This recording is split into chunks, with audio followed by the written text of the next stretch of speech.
નમસ્કાર મિત્રો, knowledge English YouTube ચેનલમાં આપનું હાર્દિક સ્વાગત છે। તો મિત્રો ફરી એક વખત આપણે જે ગુજરાત પોલીસ ભરતી 2024-25 વિશે મિત્રો વાત કરીશું।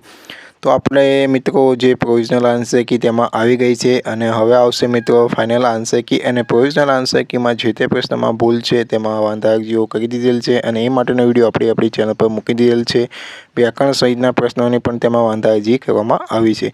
હવે ભરતીની પ્રોસેસ આગળ શું હોય છે, ફાઇનલ આન્સર કી આવ્યા બાદ મિત્રો શું પ્રોસેસ હોય છે, તેની તમામ માહિતી આજના વિડીયોમાં આપણે વાત કરીશું।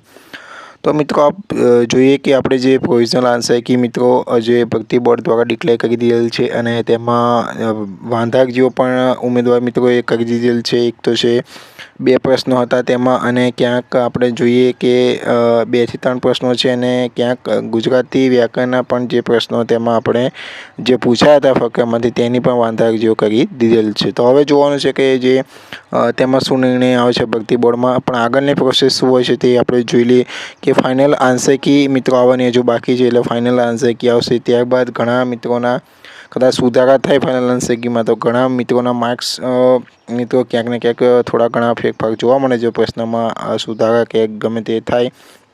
ત્યારબાદ આપણે જોઈએ કે ત્યારબાદ ફાઇનલ આન્સર કી આવ્યા બાદ 2 ગણાનું મેરિટ લિસ્ટ તેમાં તૈયાર કરવામાં આવશે, એટલે કે 2 ગણાનું મેરિટ લિસ્ટ તૈયાર કરવામાં આવશે।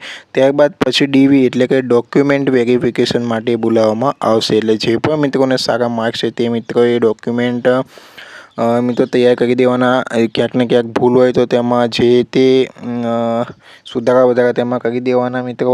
અને ત્યારબાદ જે તે કેટેગરીમાં આવે છે જેમ કે ઓબીસી, તો ત્યારબાદ તેના સર્ટિફિકેટ, ત્યારબાદ SC STની વાત કરી લઈએ તો જે તે કેટેગરીમાં મિત્રો આવતા હોય તેમાં જે EWS હોય તો તેમાં બધા સર્ટિફિકેટ મિત્રો તૈયાર રાખવાના હોય છે।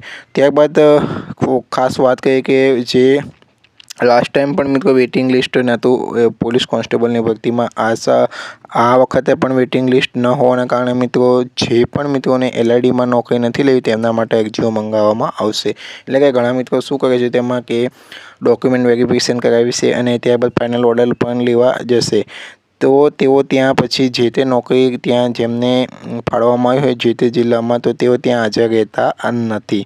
એટલે કે ખાસ આમાં મિત્રો જે તે મિત્રોએ જે બીજી નોકરીમાં હોય અને જો બીજી નોકરીમાં સારી જગ્યા પર હોય અને LIDમાં નોકરી નથી લેવી, એમાં ફાઇનલમાં મેરિટમાં નામ હોય અને LIDમાં જો નોકરી ન લેવાની હોય તો તેમના માટે ખાસ અરજીઓ મંગાવવામાં આવશે।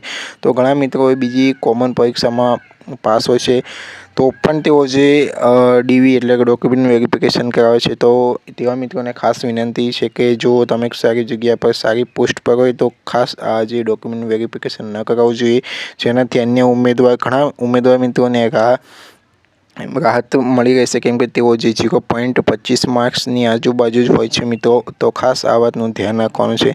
ત્યારબાદ ફાઇનલ મેરિટ લિસ્ટ આવશે, લાસ્ટ જે મેરિટ લિસ્ટ આવશે ત્યારબાદ તમને મેડિકલ માટે કહેવામાં આવશે, મેડિકલ ચેકઅપ માટે કહેવામાં આવશે। ત્યારબાદ ફાઇનલ ઓર્ડર આપવામાં આવશે, જે તે રાજ્ય સરકાર દ્વારા એક કાર્યક્રમ રાખીને ત્યાં બોલાવવામાં આવશે અને ફાઇનલ ઓર્ડર આપવામાં આવશે।